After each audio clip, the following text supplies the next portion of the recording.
they're understanding that there are in Allah's creation animals that have a very strong energy field.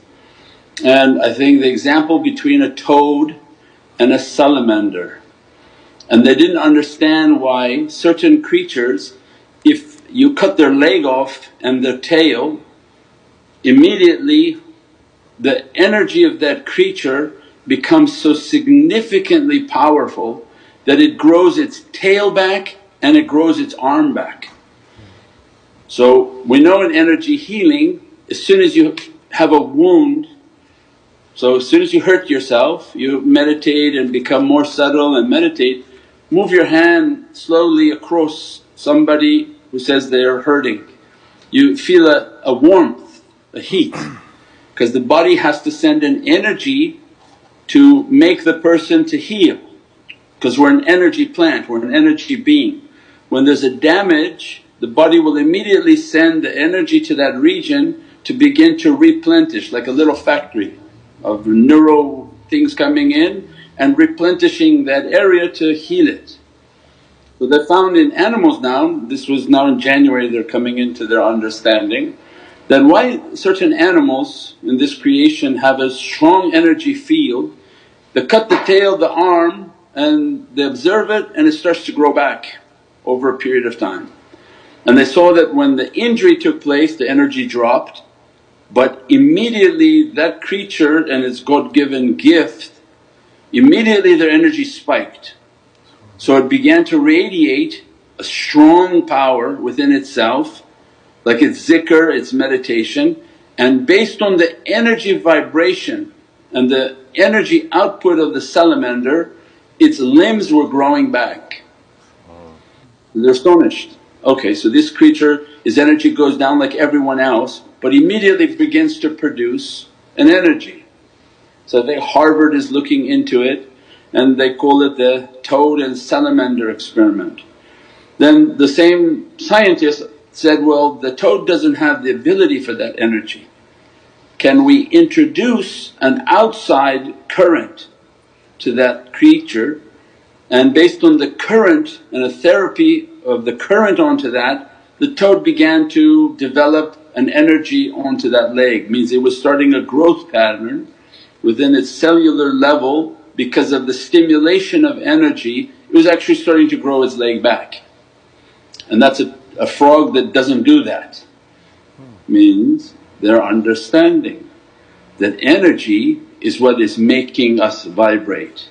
Energy is something within ourselves Allah has given to us, something very free. It's our own energy. So those who meditate, when they have a sickness and their meditations become strong and good, they're not only asking from themselves to be healed, but they're asking through the madad that, can you send an extra energy onto me. They focus on where their wound and where their difficulty is, and that energy begin to flow to them. So they become like a salamander in which their energy becomes so significant and their vibration becomes so significant, they can begin their own internal healing process. And they know this from Eastern culture, where people have broken bones. In Indonesia there are spiritual healers where they have broken bones and broken difficulties, and they go to these spiritual healers that teach them, and they also implement begin a source of energy upon them. And as a result of the energy healings that they keep going, the bone and the damages are healed. And it's not instant but it's over a period of time, that because it's already going to heal, when they begin to focus energy onto that region, the healing is much faster and much more secure. Means that the tissue damage, the bone damage, all of it is revitalized by energy and nur. So this was an ancient understanding before the advent of modern medicine, when people became less reliant on themselves and more reliant upon pills and other sort of medicines. As a result of that reliance they gave up on themselves. So because of these days that we're entering, when Allah's sending these understandings, sending these practices, it's advisable continue your medicine no doubt, but at the same time that the practice of meditation and then do your practices, make your connection. And for those whom are feeling a sickness and a weakness somewhere for example, they would in their meditation they would focus on that region, send the light into that region, and ask also for the madad of the outward source that Sayyidi, dress your light and focus that light upon me and provide a healing. So this is a very real process. So when the shaykhs are in difficulty from different sicknesses, then they make their connection with their shaykhs all the way up to the presence of Prophet for the nazar.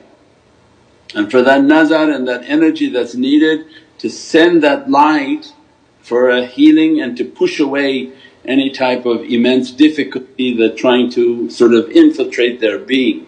So they live and die by that understanding. So these are again the benefits of this energy teachings, energy practices, and the ability to heal oneself through these understandings, and at least to speed up recovery.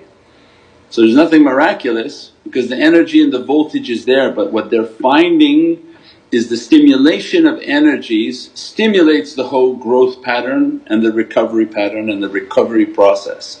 So meditation becomes essential, and especially this type of spiritual meditation, that we're not connecting just the cosmos but we're actually asking for a direct reflection from the shaykhs and from the heart of Prophet. So it's bringing a directed laser right on to the individual and into their being.